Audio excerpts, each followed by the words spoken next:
Hi, hello everyone. Last ಕ್ಲಾಸಲ್ಲಿ ನಾವು ಕನ್ನಡ ವರ್ಣಮಾಲೆಗಳನ್ನು ನೋಡ್ತಾ ಇದ್ವಿ. ಅದರಲ್ಲಿ ಸ್ವರ, ವ್ಯಂಜನ, ಯೋಗವಾಹಗಳ ಬಗ್ಗೆ ನಾವು ತಿಳ್ಕೊಂಡಿದ್ವಿ.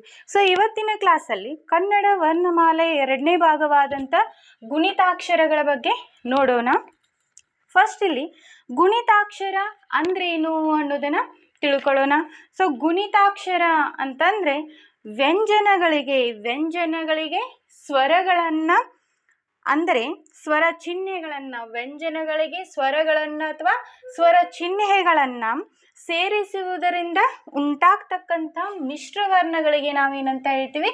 ಗುಣಿತಾಕ್ಷರಗಳು ಅಂತ ಕರಿತೀವಿ, ಅಥವಾ ಕಾಗುಣಿತ ಅಂತ ಕೂಡ ಇವುಗಳನ್ನು ಕರಿಬಹುದು. ಯಾಕಂದರೆ ಈ ಸ್ವರಾನುಕ್ರಮವಾಗಿ ಬರೆದಂಥ ಗುಣಿತಾಕ್ಷರಗಳೀಗ ಸಾಲಿಗೆ ಬಳ್ಳಿಗಳು ಅಂತ ಹೇಳ್ತೀವಿ. ಸೊ ಈಗ ನಾವು ಕ, ಕ, ಕಿ, ಕಿ ಇವುಗ ಬಳ್ಳಿ ಅಂತ ಹೇಳ್ತೀವಿ. ಯಾಕಂತ ಕರಿತೀವಿ? ಸ್ವರಾನುಕ್ರಮವಾಗಿ ಬರೆದಂಥ ಗುಣಿತಾಕ್ಷರಗಳಾಗಿರ್ತವೆ, ಆ ಕಾರಣದಿಂದ ಅವುಗಳಿಗೆ ಬಳ್ಳಿಗಳು ಅಂತ ಕರಿತೀವಿ.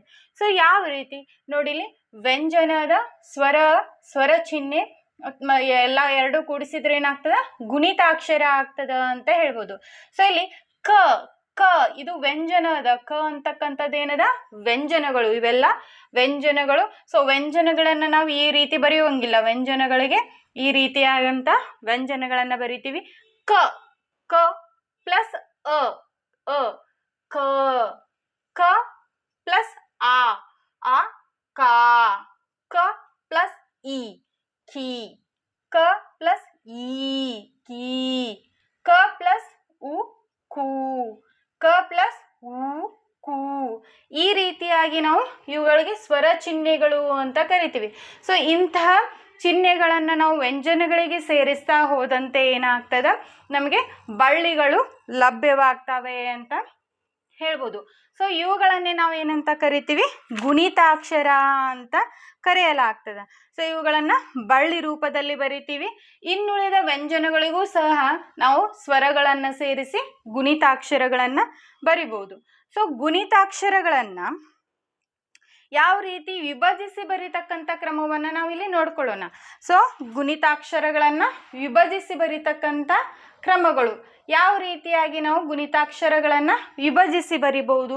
ಸೊ ಫಾರ್ ಎಕ್ಸಾಂಪಲ್ ಈಗ ಭಾರತ ಅಂತದ, ಭಾರತ. ಸೊ ಭಾರತ ಇದೊಂದು ವರ್ಡ್ ಆಗ್ಯದ. ಸೊ ಈ ಭಾರತವನ್ನು ಅಥವಾ ಈ ಗುಣಿತಾಕ್ಷರವನ್ನು ನಾವು ಯಾವ ರೀತಿ ವಿಭಜಿಸಿ ಬರಿಬೋದು ಅನ್ನೋದನ್ನು ಇಲ್ಲಿ ನೋಡೋದಾದರೆ ಭ ಏನಿದು?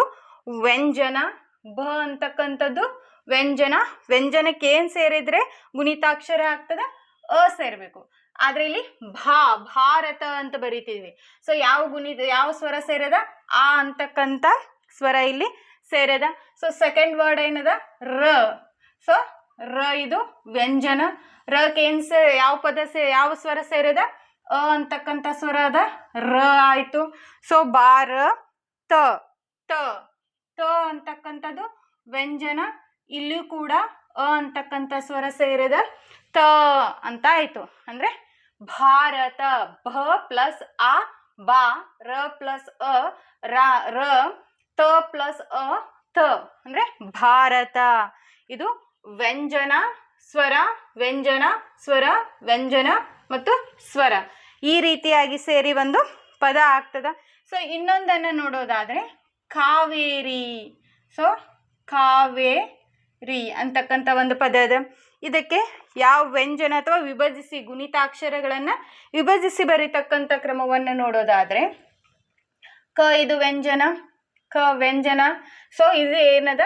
ಆ ಕಾ ಅದ. ಸೊ ಆ ಇದು ಕ ಆಯಿತು. ಸೊ ಕ ವ್ಯಂಜನ ಸ್ವರ ಸೇರಿ ಕ ಆಯಿತು. ನಂತರ ವ್ಯಂಜನ ಕಾವೇರಿ ಐತಿ, ಕಾವೇರಿ. ಸೊ ವ ಇಲ್ಲಿ ವ್ಯಂಜನ. ಸೊ ಈ ವಕ್ಕೆ ಯಾವ ಸ್ವರ ಸೇರದ? ವೇ ಆಗ್ಯದ. ಸೊ ಇಲ್ಲಿ ನೋಡ್ಬೋದು ವೇ ಆಗ್ಯದ. ಸೊ ಇದಕ್ಕೆ ಯಾವ ಸ್ವರ ಸೇರದ? ಎ ಅಂತಕ್ಕಂಥ ಸ್ವರ ಸೇರದ. ಸೊ ಕಾವೇ ವ್ಯಂಜನ ಸ್ವರ ಕಾವೇ ಪ್ಲಸ್ ಮತ್ತೆ ಯಾವುದದ? ರಿ ಅಂತದ. ಸೊ ಕಾವೇರಿ. ಸೊ ರ ಅಂತಕ್ಕಂಥ ಸ್ವರಕ್ಕೆ ರ ಅಂತಕ್ಕಂಥ ವ್ಯಂಜನಕ್ಕೆ ಯಾವ್ದು ಸೇರದ ಇ ಅಂತಕ್ಕಂಥ ಸ್ವರ ಸೇರದ. ಸೊ ಟೋಟಲ್ ಏನಾಯಿತು ಕಾವೇರಿ. ಈ ರೀತಿಯಾಗಿ ನಾವೇನು ಮಾಡ್ಬೋದು ಗುಣಿತಾಕ್ಷರಗಳನ್ನು ಬಿಡಿಸಿ ಬರಿತಕ್ಕಂಥ ಕ್ರಮಗಳನ್ನು ನೋಡ್ಕೋಬೋದು.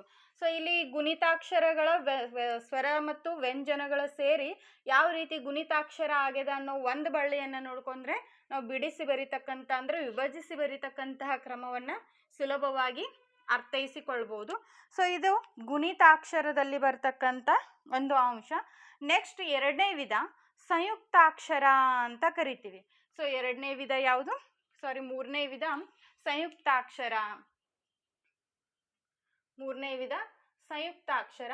ಸೊ ಈ ಸಂಯುಕ್ತಾಕ್ಷರವನ್ನು ನಾವೇನಂತ ಕರಿತೀವಿ ಒತ್ತಕ್ಷರ ಅಂತ ಕೂಡ ಕರೆಯಲಾಗ್ತದೆ. ಸೊ ಸಂಯುಕ್ತಾಕ್ಷರವನ್ನು ಒತ್ತಕ್ಷರ ಅಂತ ಕರಿಬೋದು. ಸೊ ಹಾಗಿದ್ದಾಗ ಸಂಯುಕ್ತಾಕ್ಷರ ಅಂದ್ರೇನು? ಸಂಯುಕ್ತಾಕ್ಷರ ಅಂದರೆ ನಡುವೆ ಸ್ವರವಿಲ್ಲದೆ ಸ್ವರ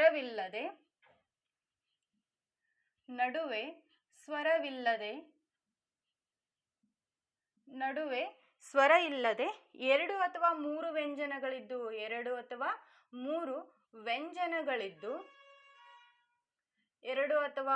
ವ್ಯಂಜನಗಳಿದ್ದು ಅವುಗಳ ಮುಂದೆ ಸ್ವರ ಸೇರಿದ್ರೆ ವ್ಯಂಜನಗಳಿದ್ದು ಅವುಗಳ ಮುಂದೆ ಸ್ವರ ಸೇರಿದ ಸ್ವರ ಸೇರಿರ್ತಕ್ಕಂಥ ಅಕ್ಷರವನ್ನ ಏನಂತ ಕರಿತೀವಿ ಸಂಯುಕ್ತಾಕ್ಷರ ಅಥವಾ ಒತ್ತಕ್ಷರ ಅಂತ ಕರಿತೀವಿ. ಸೊ ಸಂಯುಕ್ತಾಕ್ಷರ ಮತ್ತು ಒತ್ತಕ್ಷರದಲ್ಲಿ ಮತ್ತೆ ಎರಡು ವಿಧಗಳನ್ನು ಕಾಣ್ತೀವಿ. ಒಂದು ಸಜಾತಿಯ ಸಂಯುಕ್ತಾಕ್ಷರ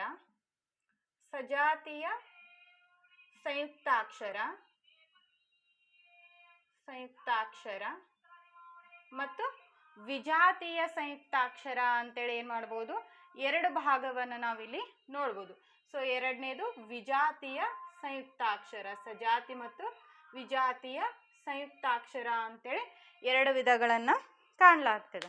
ಸೊ ಸಜಾತೀಯ ಸಂಯುಕ್ತಾಕ್ಷರ ಅಂದ್ರೇನು ಅನ್ನೋದನ್ನು ಇಲ್ಲಿ ನೋಡೋದಾದ್ರೆ ಒಂದೇ ಜಾತಿಯ ಎರಡು ವ್ಯಂಜನಗಳು ಸೇರಿ ಆಗುವ ಅಕ್ಷರ. ಈಗ ವ್ಯಂಜನ ಯಾವುದು ಸ್ವರ ಯಾವುದು ಅನ್ನೋದನ್ನ ನಾವು ನೋಡಿದ್ವಿ. ಹಾಗಿದ್ದಾಗ ಒಂದೇ ಜಾತಿಯ ಎರಡು ವ್ಯಂಜನಗಳು ಸೇರಿ ಆಗುವ ಅಕ್ಷರವನ್ನ ಸಜಾತಿಯ ಸಂಯುಕ್ತಾಕ್ಷರ ಅಂತ ಕರಿತೀವಿ ಅಥವಾ ದ್ವಿತ್ವಾಕ್ಷರ ಅಂತ ಕೂಡ ಇದನ್ನ ಕರಿತೀವಿ. ದ್ವಿತ್ವ ಅಂತ ಕೂಡ ಇದನ್ನ ಕರೆಯಲಾಗ್ತದೆ. ಸೊ ಸಜಾತಿಯ ಸಂಯುಕ್ತಾಕ್ಷರ ಈಗ ಫಾರ್ ಎಕ್ಸಾಂಪಲ್ ಅಪ್ಪ ಅಂತ ಹೇಳ್ತೀವಿ. ಸೊ ಇಲ್ಲಿ ಅ ಮತ್ತು ಪ ಇದು ಸ್ವರ, ಆದ್ರೆ ಸಜಾತಿಯ ಸಂಯುಕ್ತಾಕ್ಷರ ಅಂದ್ರೆ ಏನಂದ್ವಿ ಒಂದೇ ಜಾತಿ ಎರಡು ವ್ಯಂಜನಗಳು. ಸೊ ಇದು ವ್ಯಂಜನ ಪ ಅಂತಕ್ಕಂಥದ್ದು ವ್ಯಂಜನ, ಅದರ ಮತ್ತು ಪ ಅಂತಕ್ಕಂಥದ್ದು ಇದು ಕೂಡ ವ್ಯಂಜನ. ಸೊ ಪ ಮತ್ತು ಪ ಅಂತಕ್ಕಂಥ ಎರಡು ವ್ಯಂಜನಗಳು ಸೇರಿ ಏನಾಯ್ತು ಪ ಅಂತ ಆಗ್ತದ. ಸೊ ಹೀಗಾಗಿ ಅಪ್ಪ ಅಂತಕ್ಕಂಥದ್ದು, ಸೊ ಅಣ್ಣ, ಅವ್ವ, ಹದ್ದು, ಸೊ ಹೀಗೆ ಅಮ್ಮ, ಹುತ್ತ, ಅಣ್ಣ, ಹಬ್ಬ, ಹೀಗೆ ಹಲವಾರು ಎಕ್ಸಾಂಪಲ್ ಅನ್ನು ನಾವೇನು ಮಾಡ್ಬೋದು ಸಜಾತಿಯ ಸಂಯುಕ್ತಾಕ್ಷರಗಳಿಗೆ ಕೊಡ್ಬೋದು.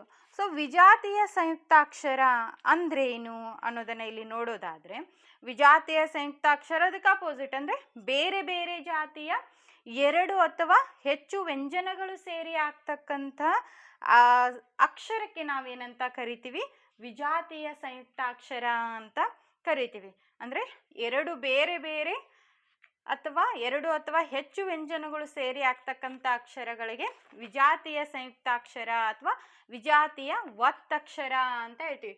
ಫಾರ್ ಎಕ್ಸಾಂಪಲ್ ಈಗ ಅಕ್ಷರ ನಾವೇನ್ ಮಾಡ್ತೀವಿ ಅಕ್ಷರವನ್ನ ಅಧ್ಯಯನ ಮಾಡ್ತಿದೀವಿ. ಸೊ ಅಕ್ಷರ ಕ ಅಂತಕ್ಕಂಥದ್ದು ವ್ಯಂಜನ, ಕ್ಷ ಅಂತಕ್ಕಂಥದ್ದು ಕೂಡ ವ್ಯಂಜನ. ಸೊ ಇಲ್ಲಿ ಕದ್ ವ್ಯಂಜನ ಇದು ಸಜಾತಿ ಅಲ್ಲ, ಯಾಕಂದ್ರೆ ಇಲ್ಲಿ ಅಕ್ಕರ ಅಂತ ಬಂತಂದ್ರೆ ಇದನ್ನ ಸಜಾತಿಯ ವ್ಯಂಜನ ಅಂತ ಹೇಳ್ಬೋದು. ಅಕ್ಕರ ಇದ್ರೆ ಯಾಕಂದ್ರೆ ಕದ್ ಒತ್ತಕ್ಷರನೇ ಕದ, ಇಲ್ಲಿ ಕದ್ ಒತ್ತಕ್ಷರ ಯಾವ್ದದ ಶ ಅದ. ಸೊ ಹೀಗಾಗಿ ಬೇರೆ ಬೇರೆ ಬೇರೆ ಬೇರೆ ವ್ಯಂಜನಗಳು ಸೇರಿ ಆದ್ರೆ ಅದನ್ನ ವಿಜಾತಿಯ ಒತ್ತಕ್ಷರ ಅಂತ ಕರಿತೀವಿ. ಸೊ ಇಲ್ಲಿ ಅಕ್ಷರ ಅಂತಕ್ಕಂಥದ್ದೇನು ಒಂದು ವ್ಯಂಜನ ಅಂತ ವಿಜಾತಿಯ ಸಂಯುಕ್ತಾಕ್ಷರ ಅಂತ ಹೇಳ್ಬೋದು. ಸೊ ಇನ್ನೊಂದು ಎಕ್ಸಾಂಪಲ್ ಅಂದರೆ ಪುಸ್ತಕ. ಸ ಇದು ವ್ಯಂಜನ, ತ ಅಂತಕ್ಕಂಥದ್ದು ವ್ಯಂಜನ, ಅದಕ್ಕೆ ಒತ್ತಕ್ಷರ ಆಗ್ಯದ. ಸೊ ಹೀಗಾಗಿ ಬೇರೆ ಬೇರೆ ವ್ಯಂಜನಗಳು ಸೇರಿ ಆದಂಥ ಅಕ್ಷರ ಅಂತ ಹೇಳ್ಬೋದು. ಫಾರ್ ಎಕ್ಸಾಂಪಲ್ ನೇತ್ರ ಅಂದರೆ ಕಣ್ಣು, ನೇತ್ರ. ಸೂರ್ಯ,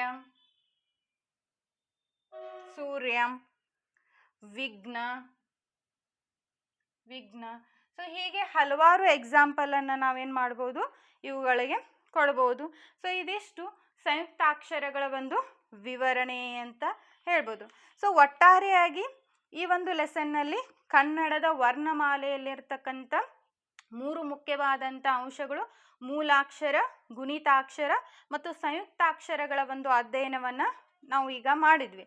ಸೊ ಇಲ್ಲಿ ನೆಕ್ಸ್ಟ್ ವೆರಿ ವೆರಿ ಇಂಪಾರ್ಟೆಂಟ್ ಅಂದರೆ ವರ್ಣಮಾಲೆಯಲ್ಲಿರ್ತಕ್ಕಂಥ ಅಕ್ಷರಗಳು ಬಾಯಿಯಲ್ಲಿ ಬೇರೆ ಬೇರೆ ಸ್ಥಾನಗಳಲ್ಲಿ ಉಚ್ಚರಿಸಲ್ಪಡ್ತವೆ. ಆದುದರಿಂದ ಆಯಾ ಸ್ಥಾನಗಳ ಹೆಸರುಗಳನ್ನೇ ಅವುಗಳಿಗೆ ನೋಡಲಾಗಿದೆ. ಸುಮಾರು ಸಲ ಎಕ್ಸಾಮಲ್ಲಿ ಈ ಪ್ರಶ್ನೆ ನಿಮಗೆ ಬಂದದ. ಸೊ ಈಗ ಆ ಒಂದು ಅಂಶವನ್ನು ನೋಡೋಣ. ಇವಾಗ ಅಕ್ಷರಗಳ ಉಚ್ಚಾರ ಕಾಲಕ್ಕೆ ಉತ್ಪತ್ತಿ ಸ್ಥಾನವನ್ನು ನೋಡೋಣ. ಅಂದರೆ ವರ್ಣಮಾಲೆಯಲ್ಲಿಯ ಅಕ್ಷರಗಳು ಬಾಯಿಯಲ್ಲಿ ಬೇರೆ ಬೇರೆ ಸ್ಥಾನಗಳಲ್ಲಿ ಉಚ್ಚರಿಸಲ್ಪಡುತ್ತವೆ. ಆದ್ದರಿಂದ ಆಯಾ ಸ್ಥಾನ ಹೆಸರುಗಳನ್ನು ಆ ಅಕ್ಷರಗಳಿಗೆ ನಾವು ಹೊಂದಿದ್ದೀವಿ ಅಂತ ಹೇಳ್ಬೋದು. ಸೊ ಇಲ್ಲಿ ಇದ್ರೊಳಗಂತೂ ಒಂದು ಕ್ವಶನ್ ಡೆಫಿನೆಟ್ ಆಗಿ ಯಾವುದೇ ಎಕ್ಸಾಮ್ ಇರಲಿ ಬಂದೇ ಬರ್ತದೆ. FD ಆಗಿರ್ಬೋದು, SD ಆಗಿರ್ಬೋದು, ಇನ್ನಿತರ ಎಕ್ಸಾಮ್ಸ್ ಆಗಿರ್ಬೋದು, ಈ ಪ್ರಶ್ನೆ ಬಂದೇ ಬರ್ತದೆ. ಸೊ ಇಲ್ಲಿ ಕಂಠ್ಯ, ಫಸ್ಟ್ ನಾವಿಲ್ಲಿ ಕಂಠ್ಯ ಅಂತ ನೋಡೋಣ. ಕಂಠ್ಯ ಅಂದರೆ ಕಂಠದಲ್ಲಿ, ನಮ್ಮ ಗಂಟಲಿನಲ್ಲಿ ಉತ್ಪತ್ತಿ ಆಗ್ತಕ್ಕಂಥ ಅಕ್ಷರಗಳನ್ನು ನಾವು ಕಂಠ್ಯ ಅಂತ ಹೇಳ್ತೀವಿ. ಸೊ ನನ್ನ ಜೊತೆ ನೀವು ಉಚ್ಚಾರ ಮಾಡಿ ನೋಡಿ. ಅ, ಆ, ಕ, ಖ, ಗ, ಘ, ಞ, ಹ, ವಿಸರ್ಗ, ಹ, ಈ ರೀತಿ ಯೂಸ್ ಮಾಡ್ತೀವಲ್ಲ, ಅಂತಹ ವಿಸರ್ಗವು ಕೂಡ ನಮಗಿಲ್ಲಿ ಕಂಠದಲ್ಲಿ ಉತ್ಪತ್ತಿ ಆಗ್ತಕ್ಕಂಥ ಒಂದು ಅಕ್ಷರ ಅಂತ ಹೇಳ್ಬೋದು. ಸೊ ಎರಡನೇದು ತಾಲವ್ಯ ಅಂತ ಹೇಳ್ತೀವಿ. ತಾಲವ್ಯ ಅಂದರೆ ಅಂಗಳಿನ ಮುಂಭಾಗದಲ್ಲಿ, ಆ ಒಂದು ಅಂಗಳಿನ ಮುಂಭಾಗದ ಸಹಾಯದಿಂದ ಉಂಟಾಗ್ತಕ್ಕಂಥ ಅಕ್ಷರವನ್ನು ನಾವಿಲ್ಲಿ ತಾಲವ್ಯ ಅಂತ ಹೇಳ್ತೀವಿ. ನೀವು ಪ್ರಾಕ್ಟಿಕಲ್ ಆಗಿ ಅಂದು ನೋಡಿ, ಅವಾಗ ನಿಮಗಿದು ಅರ್ಥ ಆಗ್ತದೆ. ಇ, ಈ, ಚ, ಛ, ಜ, ಝ, ಞ, ಯ, ಶ, ಇವು ತಾಲವ್ಯ ಅಂದರೆ ಅಂಗಳಿನ ಮುಂಭಾಗದಲ್ಲಿ ಹುಟ್ಟತಕ್ಕಂಥ ಅಕ್ಷರಗಳಾಗಿರುವುದರಿಂದ ಇವುಗಳಿಗೆ ತಾಲವ್ಯ ಅಂತ ಕರಿತೀವಿ. ಸೊ ಮೂರ್ಧನ್ಯ ಅಂದರೆ ನಾಲಿಗೆಯ ಮೇಲ್ಭಾಗದಲ್ಲಿ, ಅಂದ್ರೆ ನಾಲಿಗೆಯ ಅಂಗಳದಲ್ಲಿ ಹುಟ್ಟುವುದರಿಂದ ಇವುಗಳಿಗೆ ಮೂರ್ಧನ್ಯ ಅಂತ ಕರಿತೀವಿ. ರು, ರು, ಟ, ಡ, ಢ, ಣ, ರ, ಶ, ಇವು ನಮ್ಮ ನಾಲಿಗೆಯ ಮೇಲ್ಭಾಗದಲ್ಲಿ ಇರ್ತಕ್ಕಂಥ ಅಂಗಳದಿಂದ ಉಂಟಾಗ್ತವ. ಹೀಗಾಗಿ ಇವುಗಳಿಗೆ ಮೂರ್ಧನ್ಯ ಅಂತ ಕರಿತೀವಿ. ಸೊ ನಂತರ ದಂತ ಅಂದರೆ ಹಲ್ಲುಗಳ ಸಹಾಯದಿಂದ ಉಂಟಾಗ್ತಕ್ಕಂಥದ್ದು. ತ, ದ, ದ, ಧ, ನ, ಲ, ಸ, ಇವು ದಂತ್ಯ, ಹಲ್ಲುಗಳ ಸಹಾಯದಿಂದ ಉತ್ಪತ್ತಿ ಆಗ್ತಕ್ಕಂಥವು. ನಂತರ ಓಷ್ಟ್ಯ ಅಂದರೆ ತುಟಿಯಲ್ಲಿ ಹುಟ್ಟುವುದರಿಂದ ಇವುಗಳಿಗೆ ಓಷ್ಟ್ಯ ಅಂತ ಕರಿತೀವಿ. ಉ, ಊ, ಪ, ಫ, ಬ, ಭ, ಮ, ಅನುಸ್ವಾರದ ಅಂತೇವಲ್ಲ, ಅದನ್ನು ಅನುಸ್ವಾರ ಅಂತ ಹೇಳ್ತೀವಿ. ಸೊ ಇವೆಲ್ಲ ತುಟಿಯ ಭಾಗದಲ್ಲಿ ಇವುಗಳ ಉಚ್ಚಾರಣೆ ಆಗುವುದರಿಂದ ಇವುಗಳಿಗೆ ಓಷ್ಟ್ಯ ಅಂತ ಕರಿತೀವಿ. ಸೊ ಅನುನಾಸಿಕ, ಇದು ಕಾಮನ್ ಆಗಿ ಎಲ್ಲರಿಗೂ ಗೊತ್ತಿರತಕ್ಕಂಥದ್ದೇ. ಮೂಗಿನ ಸಹಾಯದಿಂದ ಉಂಟಾಗ್ತಕ್ಕಂಥದ್ದನ್ನು ಇಲ್ಲಿ ಅನುನಾಸಿಕ ಅಂತ ಕರಿತೀವಿ. ಅಂದರೆ ನ್ಯ, ಣ್ಯ, ಣ, ಣ, ಮ, ಇವುಗಳನ್ನು ಅನುನಾಸಿಕ ಅಂತ ಕರಿತೀವಿ. ಸೊ ಕಂಠ ತಾಲವ್ಯ, ಕಂಠ ಅಂದರೆ ಗಂಟಲು ಮತ್ತು ತಾಲು. ಸೊ ಗಂಟಲು ಮತ್ತು ಅಂಗಳಿನ ಮುಂಭಾಗದ ಸಹಾಯದಿಂದ ಉಂಟಾಗ್ತಕ್ಕಂಥದ್ದನ್ನು ಕಂಠ ತಾಲವ್ಯ, ಎರಡು ಭಾಗವನ್ನು ಹೊಂದಿರ್ತದೆ. ಒಂದು ಗಂಟಲು ಮತ್ತು ಇನ್ನೊಂದು ಅಂಗಳಿನ ಮುಂಭಾಗದಲ್ಲಿ. ಎ, ಐ, ಇವುಗಳನ್ನು ಕಂಠ ತಾಲವ್ಯ ಅಂತ ಹೇಳ್ತೀವಿ. ಕಂಠೌಷ್ಟ್ಯ, ಕಂಠ ಮತ್ತು ತುಟಿ ಭಾಗದಲ್ಲಿ ಉಂಟಾಗ್ತಕ್ಕಂಥದ್ದನ್ನು ಕಂಠೌಷ್ಟ್ಯ ಅಂತ ಕರಿತೀವಿ. ಸೊ ಓ, ಓ, ಔ ಇವು ಗಂಟಲು ಮತ್ತು ತುಟಿಯ ಸಹಾಯದಿಂದ ಇವುಗಳನ್ನು ಉತ್ಪತ್ತಿ ಆಗ್ತವೆ. ಹೀಗಾಗಿ ಕಂಠೌಷ್ಟ್ಯ ಅಂತ ಕರಿತೀವಿ. ಇನ್ನೊಂದು ದಂತೌಷ್ಟ್ಯ. ದಂತೌಷ್ಟ್ಯ ಅಂದರೆ ಹಲ್ಲುಗಳ ಸಹಾಯ ಮತ್ತು ತುಟಿಗಳ ಸಹಾಯದಿಂದ ಉತ್ಪತ್ತಿ ಆಗ್ತಕ್ಕಂಥ ಒಂದೇ ಒಂದು ಅಕ್ಷರ ಅಂದರೆ ವ ಅಂತ ಕರಿತೀವಿ. ಸೊ ಈ ಅಕ್ಷರಗಳನ್ನ ಕೊಟ್ಟು ನಿಮಗೇನು ಮಾಡ್ಬೋದು, ಯಾವುದು ಇದರಲ್ಲಿ ಕಂಠ, ತಾಲವ್ಯ ಯಾವುದು, ಮೂರ್ಧನ್ಯ ಯಾವುದು, ದಂತ್ಯ ಯಾವುದು, ಈ ರೀತಿಯಾದಂಥ ಪ್ರಶ್ನೆಗಳು ಬರ್ಬೋದು. ಸೊ ಇದಿಷ್ಟು ಒಂದನೇ ಲೆಸನಲ್ಲಿ ಬರ್ತಕ್ಕಂಥ ಅಕ್ಷರಗಳ ವರ್ಣಮಾಲೆಯ ಒಂದು ವಿವರಣೆ ಅಂತ ಹೇಳ್ಬೋದು. ಸೊ ಒಟ್ಟಾರೆಯಾಗಿ ನಾವು ಏನನ್ನ ತಿಳ್ಕೊಂಡಿವಿ ಫಸ್ಟ್ ಲೆಸನ್ನಿಂದ, ನಾವಿಲ್ಲಿ ಪ್ರಮುಖವಾಗಿ ಕನ್ನಡ ವರ್ಣಮಾಲೆಯಲ್ಲಿರ್ತಕ್ಕಂಥ ಅಂಶಗಳ ಬಗ್ಗೆ ನೋಡಿದ್ವಿ. ಸೊ ಯಾವ್ಯಾವ ಅಂಶಗಳನ್ನು ನೋಡಿದ್ವಿ ಅನ್ನೋದನ್ನ ಒಂದು ಕ್ವಿಕ್ ರಿವಿಷನ್ ಮಾಡೋಣ. ಅಕ್ಷರಗಳು ಎಷ್ಟು? 49 ಅಕ್ಷರಗಳನ್ನ ಕಾಣ್ತೀವಿ. ಕನ್ನಡ ವರ್ಣಮಾಲೆಯಲ್ಲಿ ಆ ಮೂಲಾಕ್ಷರ, ಗುಣಿತಾಕ್ಷರ, ಒತ್ತಕ್ಷರ ಅಂತೇಳಿ 3 ವಿಧಗಳನ್ನ ಕಾಣ್ತೀವಿ. ಮೂಲಾಕ್ಷರದಲ್ಲಿ ಅಕ್ಷರಗಳನ್ನ ನಾವು ಒಟ್ಟಾರೆ 49 ಅಕ್ಷರಗಳನ್ನ ಕಾಣ್ತೀವಿ. ಅದರಲ್ಲಿ 3 ವಿಧಗಳನ್ನ ಕಾಣಲಾಗ್ತದ. ಸ್ವರಗಳು, ವ್ಯಂಜನಗಳು ಮತ್ತು ಯೋಗವಾಹಗಳು ಅಂತ 3 ವಿಧಗಳು ಬರ್ತವೆ. ಸೊ ಸ್ವರಗಳು ಎಷ್ಟಿದಾವೆ? ಟೋಟಲ್ ಆಗಿ 13 ಸ್ವರಗಳನ್ನ ಕಾಣ್ತೀವಿ. 13 ಸ್ವರಗಳಿದ್ರೆ ಅದರಲ್ಲಿ ಮತ್ತೆ 3 ವಿಧಗಳನ್ನ ಕಾಣ್ತೀವಿ. ಒಂದು ಋಸ್ವ ಸ್ವರ, ದೀರ್ಘ ಸ್ವರ ಮತ್ತು ಫ್ಲೂತ ಅಂತೇಳಿ. ಋಸ್ವ ಸ್ವರಗಳೆಷ್ಟಿದಾವೆ? 6 ಇದಾವೆ. ದೀರ್ಘ ಸ್ವರ 7 ಇದಾವೆ. ನಾವು ಈ ದೀರ್ಘ ಸ್ವರವನ್ನ ಎಳೆದು ಉಚ್ಚಾರ ಮಾಡ್ತಕ್ಕಂಥದ್ದು ಏನೇನಂತೇಳಿ ಫ್ಲೂತ ಅಂತ ಹೇಳ್ತೀವಿ. ಇದರಲ್ಲಿ ಅವಗ್ರಹ ಚಿಹ್ನೆ ಕೂಡ ನಾವು ಬಳಕೆ ಮಾಡಿದ್ದೀವಿ ಅಂತ ಹೇಳ್ಬೋದು. ಸೊ ಎರಡನೇ ವಿಧ ಯಾವುದು? ವ್ಯಂಜನಗಳು. ವ್ಯಂಜನಗಳಲ್ಲಿ ಎಷ್ಟು ವಿಧಗಳು? ವ್ಯಂಜನಗಳಲ್ಲಿ 2 ವಿಧಗಳನ್ನು ಕಾಣ್ತೀವಿ. ಒಂದು ವರ್ಗೀಯ ವ್ಯಂಜನ, ಇನ್ನೊಂದು ಅವರ್ಗೀಯ ವ್ಯಂಜನ ಅಂತೇಳಿ. ಸೊ ವರ್ಗೀಯ ವ್ಯಂಜನಗಳು 25 ಇದಾವೆ. ಅವರ್ಗೀಯ ವ್ಯಂಜನಗಳು ಎಷ್ಟಿದ್ದಾವೆ? 9. ಅವರ್ಗೀಯ ವ್ಯಂಜನಗಳಿದಾವೆ. ಸೊ ವರ್ಗೀಯ ವ್ಯಂಜನದಲ್ಲಿ ಮತ್ತೆ 3 ವಿಧಗಳನ್ನ ಕಾಣ್ತೀವಿ. ಒಂದು ಅಲ್ಪಪ್ರಾಣ, ಮಹಾಪ್ರಾಣ, ಅನುನಾಸಿಕ. ಅಲ್ಪಪ್ರಾಣ 10 ಇದಾವೆ, ಮಹಾಪ್ರಾಣ 10 ಇದಾವೆ, ಅನುನಾಸಿಕಗಳು 5 ಇದಾವೆ. ಸೊ ಅವರ್ಗೀಯ ವ್ಯಂಜನ ಯ, ರ, ಲ, ವ, ಶ ಅವೇನ್ ಬರ್ತವೆ 9 ಅಕ್ಷರಗಳನ್ನ ನಾವು ಅವರ್ಗೀಯ ವ್ಯಂಜನಗಳು ಅಂತ ಕರಿತೀವಿ. ಸೊ ತದನಂತರ ಬರ್ತಕ್ಕಂಥದ್ದು ಯೋಗವಾಹಗಳು ಅಂತ ಬರ್ತದ. ಯೋಗವಾಹಗಳು ಎಷ್ಟಿದಾವೆ? 2 ಇದಾವೆ. ಅನುಸ್ವಾರ, ಇನ್ನೊಂದು ವಿಸರ್ಗ. ಇಲ್ಲಿ ಒಂದು ಅಂಶವನ್ನ ಹೇಳೋದ್ ಬಿಟ್ಟೆ, ಯೋಗ ಅಂದ್ರೆ ಸಂಬಂಧ, ವಾಹ ಅಂದ್ರೆ ಹೊಂದಿದ. ಸಂಬಂಧ ಹೊಂದಿದ ಅಕ್ಷರಗಳನ್ನ ನಾವೇನಂತ ಕರಿತೀವಿ? ಯೋಗವಾಹಗಳು ಅಂತ ಕರಿತೀವಿ. ಸೊ ಇಲ್ಲಿ ಕೇಶಿರಾಜನ ಶಬ್ದಮಣಿ ದರ್ಪಣ ಬರ್ತದ. ಸೊ ಇಲ್ಲಿ ಕೇಶಿರಾಜನ ಶಬ್ದಮಣಿ ದರ್ಪಣದಲ್ಲಿ ಎಷ್ಟು ಯೋಗವಾಹಗಳಿದಾವೆ ಅಂತ ಕೇಳ್ಬೋದು. ಸೊ ಕೇಶಿರಾಜನ ಶಬ್ದಮಣಿ ದರ್ಪಣ ಯಾರು ಬರೀತಾರೆ? ಕೇಶಿರಾಜ ಬರೀತಾನೆ. ಶಬ್ದಮಣಿ ದರ್ಪಣ ಶಬ್ದಮಣಿ ದರ್ಪಣ ಅಂತಕ್ಕಂಥ ಕೃತಿಯನ್ನ ಬರೀತಾನೆ. ಈ ಶಬ್ದಮಣಿ ದರ್ಪಣ ಅಂತಕ್ಕಂಥ ಕೃತಿಯಲ್ಲಿ ಏನಿದೆ, ಆತ 4 ಯೋಗವಾಹಗಳ ಬಗ್ಗೆ ಹೇಳ್ತಾನೆ. ಸೊ ಕೇಶಿರಾಜನ ಪ್ರಕಾರ ಯೋಗವಾಹಗಳೆಷ್ಟು? 4 ಇದಾವೆ. ಒಂದು ಒಂದು ಅನುಸ್ವಾರ, ಇನ್ನೊಂದು ವಿಸರ್ಗ. ಇವಂತೂ ಕಾಮನ್ ಆಗಿ 2 ಯೋಗವಾಹಗಳು ಇದ್ದದ್ದು ನಮ್ಗಂತೂ ಗೊತ್ತಿದೆ. ಸೊ 3ನೇ ಯೋಗವಾಹ ಅಂದ್ರೆ ಉಪದ್ಮಾನೀಯ ಅಂತಕ್ಕಂಥ ಯೋಗವಾದ. ಈ ರೀತಿಯಾಗಿ ನಾವು ಅದನ್ನ ಬರಿತೀವಿ, ಉಪದ್ಮಾನೀಯ ಅಂತೇಳಿ. ಸೊ ಇದು ಹಳೆಗನ್ನಡದ ರೂಪ ಬರ್ತದ. ಉಪದ್ಮಾನೀಯ ಅಂತಕ್ಕಂಥದ್ದು 3ನೇ ಒಂದು ಯೋಗವಾಹ ಅಂತ ಹೇಳ್ಬೋದು. ಸೊ 4ನೇದು ಜೀವಾನ್ಮೂಲೆ ಅಂತ ಬರಿತೀವಿ. ಈ ರೀತಿ ಕ ಬರಿತೀವಲ್ಲ, ಈ ರೀತಿ ಬರೆದು ಇದು ಕೆಳಗೆ ಇಂಟು ಮಾರ್ಕ್ ಹಾಕ್ತೀವಿ. ಸೊ ಇದನ್ನ ಏನಂತ ಹೇಳ್ತೀವಿ? ಜೀವಾಮೂಲೆ ಅಂತ ಓದ್ಬೇಕು. ಸೊ ಜೀವಾಮೂಲೆ. ಇಲ್ಲಿ ಯೋಗವಾಹಗಳು ಎಷ್ಟು ಅಂತ ಕೇಳಿದ್ರೆ 2 ಯೋಗವಾಹಗಳಂತ ಹೇಳ್ಬೋದು. ಆದ್ರೆ ಕೇಶಿರಾಜನ ಶಬ್ದಮಣಿ ದರ್ಪಣದ ಪ್ರಕಾರ ಎಷ್ಟು ಯೋಗವಾಹಗಳು ಅಂತ ಕೇಳಿದ್ರೆ 4 ಯೋಗವಾಹಗಳು ಬರ್ತವೆ. ಅಹ, ಉಪದ್ಮಾನೀಯ ಮತ್ತು ಜೀವಾನ್ಮೂಲೆ ಅಂತಕ್ಕಂಥ ಪ್ರಮುಖವಾಗಿ 4 ಯೋಗವಾಹಗಳನ್ನ ಇಲ್ಲಿ ಕಾಣಲಾಗ್ತದೆ. ಸೊ ಇದಿಷ್ಟು ನಮ್ಮ ಮೊದಲನೇ ಲೆಸನ್ ಅಲ್ಲಿ ಬರ್ತಕ್ಕಂಥ ಅಕ್ಷರಗಳ ಒಂದು ವಿವರಣೆ ಅಂತ ಹೇಳ್ಬೋದು. ನಿಮಗೆ ಹೆಚ್ಚು ಕ್ಲಾಸ್ ಬೇಕಂದ್ರೆ ಕಮೆಂಟ್ ಮಾಡಿ, ಶೇರ್ ಮಾಡಿ, ಲೈಕ್ ಮಾಡಿ, ಸಬ್ಸ್ಕ್ರೈಬ್ ಮಾಡಿ. ಹೆಚ್ಚು ಕ್ಲಾಸ್ಗಳನ್ನು ಮಾಡೋಣ. Thank you.